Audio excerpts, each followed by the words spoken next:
नमस्कार, सत श्री अकाल, वंदे मातरम। दोस्तों, आज बात बंगाल के चुनाव की, और वो इसलिए कि इस बार का बंगाल चुनाव ये तय करेगा कि हिंदू बंगाल में रहेगा या नहीं। कि क्या हिंदुओं को बंगाल से भी कश्मीर की तरह भगाकर अपने ही देश में शरणार्थी तो नहीं बना दिया जाएगा। कि कहीं पश्चिम बंगाल बंगाल से बांग्लादेश या ग्रेटर बांग्लादेश तो नहीं बन जाएगा। और सबसे बड़ा सवाल कि क्या बंगाल में चुनावी जंग डर और लोकतंत्र के बीच की हो रही है। आज हम इन सभी सवालों का जवाब देंगे तथ्यों, विश्लेषण और ग्राउंड रियलिटी के साथ। और इस वीडियो को अंत तक जरूर देखिएगा, क्योंकि इस वीडियो के अंत में आपका सामना होगा एक बड़े ही शॉकिंग प्रश्न चिन्ह के साथ। और अगर आप चाहते हैं कि ऐसे ही बेबाक और गहरी विश्लेषण से भरी आपको रिपोर्ट्स लगातार मिलती रहें, तो इस चैनल को सब्सक्राइब ज़रूर करें और लगे हाथ इस वीडियो को लाइक और शेयर भी ज़रूर करें। और हाँ, कमेंट में अपना नाम लिखकर अपनी राय हमें ज़रूर भेजें, क्योंकि आपका कमेंट अगले वीडियो में फीचर हो सकता है। पर सबसे पहले धन्यवाद अजय, अमित, चेतना चैनल और प्रशांत जी का, जिन्होंने न सिर्फ हमारे पिछले वीडियो को देखा बल्कि उस पर अपने विचार भी हमारे साथ साझा किए। बाकी इन्होंने अपने कमेंट्स में क्या कहा है वो सब वीडियो के अंत में।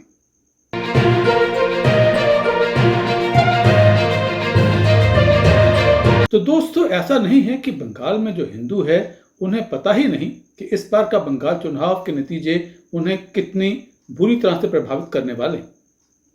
वो अच्छे से जानते हैं, हमसे आपसे कहीं अच्छे से जानते हैं कि अगर इस बार ममता बनर्जी सत्ता में वापस आ गई तो उनका बंगाल में रह पाना संभव नहीं हो पाएगा। अब 2021 के चुनावों के नतीजे आने के बाद बंगाल में हिंदुओं के लिए क्या परिस्थितियां बन गई थी वो तो सब जानते ही।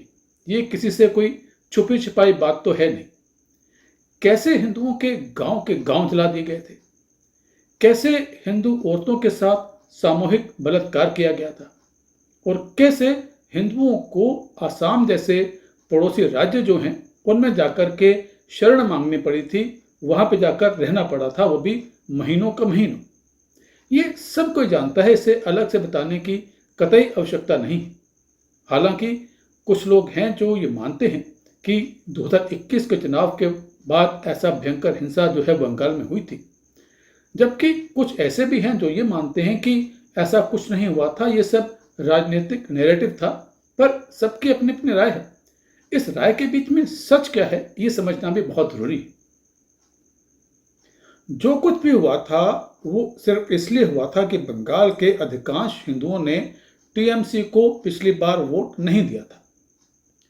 तो सवाल ये कि क्या इस बार बंगाल के हिंदू टीएमसी से बिना डरे बीजेपी को वोट देंगे, या ममता बनर्जी की जो गुंडों वाली पार्टी है टीएमसी, उसके आगे अपनी गर्दन को झुका देंगे। जितने भी राजनीतिक विशेषज्ञ हैं और वो जो भी विश्लेषण कर रहे हैं, उसका निचोड़ इसी बात से है कि अगर हिंदू वोटर ममता बानो के गुंडों के आगे तन के खड़ा हो गया तो सरकार 101% बीजेपी की, और अगर हिंदू वोटर ममता बनर्जी के गुंडों से डर गया और घर में छुपकर बैठ गया तो सरकार टीएमसी की। और जो भी राजनीतिक गोटियां बंगाल में इस बार खेली जा रही हैं वो भी इसी के ही इर्द गिर्द घूम रही हैं। जैसे अमित शाह की स्टेटमेंट की वो अगले 15 दिन तक बंगाल में ही रहेंगे।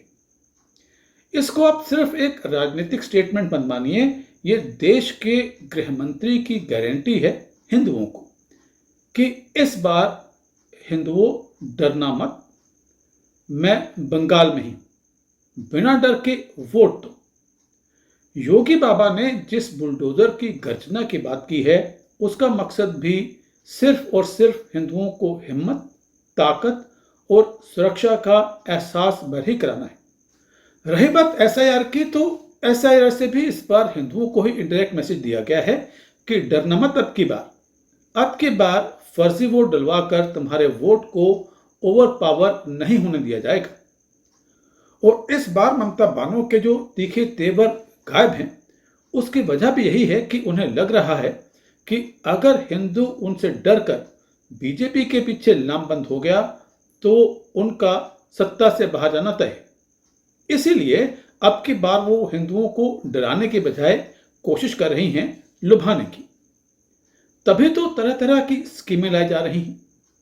बंगाल की अस्मिता की बात की जा रही है, बाहरी और बंगाली की बात की जा रही है। मकसद एक ही है कि किसी भी तरह से हिंदू वोट कटे, कि किसी भी तरह से हिंदू वोट में सेंधमारी हो सके, किसी भी तरह से बीजेपी से हिंदू वोट छिटके। अब फिर उसके बाद वो हिंदू वोट कांग्रेस को मिले या कम्युनिस्टों को, इससे ममता को कोई फर्क नहीं पड़ता। फर्क सिर्फ इस बात से ही पड़ता है कि कहीं हिंदू वोट बीजेपी के पीछे एक मुश्त लामबंद न हो जाए। और जो भी ओपिनियन पोल्स इस बार आ रहे हैं वो इसी ओर इशारा कर रहे हैं कि इस बार बंगाल का हिंदू वोटर बीजेपी के पीछे एक साथ लामबंद हो रहा है। जो रिपोर्ट्स आ रही हैं उसके मुताबिक हर गुजरते दिन के साथ बीजेपी और टीएमसी के बीच का जो वोट की प्रतिशत का फासला है वो अब कम हो रहा है। मुझे अच्छे से याद है कि जब बंगाल में चुनाव की बस तारीखें ही घोषित हुई थी तो उस वक्त तमाम ओपिनियन पोल्स टीएमसी की एक तरफा जीत की बात कर रहे। और अब जितने भी पोल्स आ रहे हैं सब 50-50 की बात कर रहे हैं, कांटे की टक्कर की बात कर रहे हैं।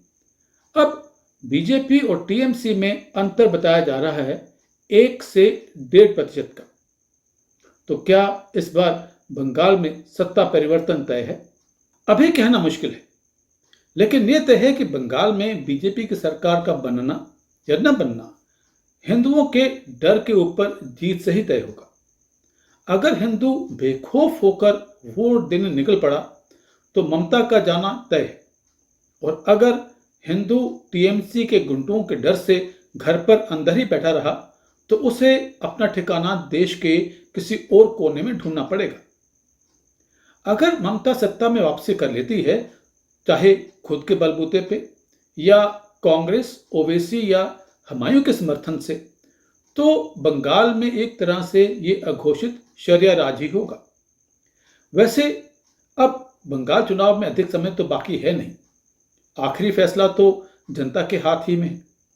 चाहे कोई सा भी नैरेटिव हो, चाहे कोई भी कंपेन क्यों ना चल रही हो, फाइनल डिसीजन, फाइनल पावर वो हमेशा से लोकतंत्र में वोटर के हाथ ही में होती है।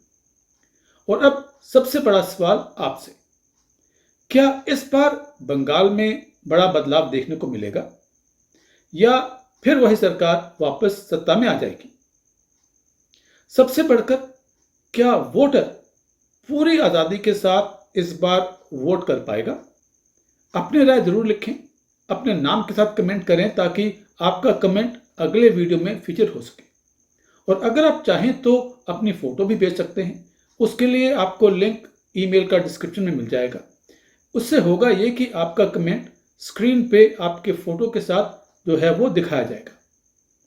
अब समय पिछले वीडियो में जो कमेंट्स हमको आए थे आप लोग के, उनका। अजय लिखते हैं, बहुत ही जायज सवाल है, बड़े लोग बच जाते हैं और छोटे अफसर फंस जाते हैं। ये बात कर रहे हैं हमारे उस वीडियो की जो हमने मोनालिसा पर बनाया था। अजय जी सही बात कह रहे हैं आप, ऐसा अक्सर देखा गया है। पर अब धीरे धीरे ही सही वो समय आ गया है कि कोई भी हो, छोटा ऑफिसर हो या बड़ा बिग बॉस, गलत काम अगर कोई भी करता है तो उसे अब कटघरे में खड़ा किया ही जाएगा। और यह कमेंट आया है अमित शर्मा जी की तरफ से। अरे ये तो मेरे ही नाम राशि। लिखते हैं, बहुत जबरदस्त अपडेट है और ये तो होना ही था इनमें। अमित जी, आपसे हम बिल्कुल सहमत हैं। बल्कि हमने तो अपने एक वीडियो में अंदेशा पहले ही जता दिया था कि मोनालिसा नाबालिग हो सकती, और मोनालिसा के परिवार तो ऐसे दावे कर ही रहे थे। चलिए, अच्छी बात है कि अब ये सच भी साबित हो गया है कि मोनिका सच में नाबालिग ही है। चेतना चैनल की तरफ से कमेंट आया है, वेरी सेंसिटिव मैटर। बिल्कुल सही, मामला बड़ा सेंसिटिव है। पर जिस तरह से लोग अब जागरूक हो रहे हैं, फर्क पड़ेगा और फर्क पड़ भी रहा है। समय लगेगा, पर बदलाव शुरू हो चुका है। और अब comments of the comments. Top comment Prashant Shrivastava ji की तरफ से।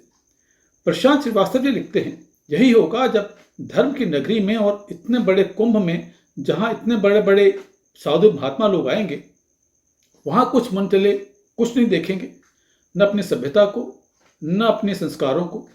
देखेंगे भी तो एक माला बेचने वाली लड़की को, और वो भी किसी जालीदार टोपी के साथ भाग जाएगी।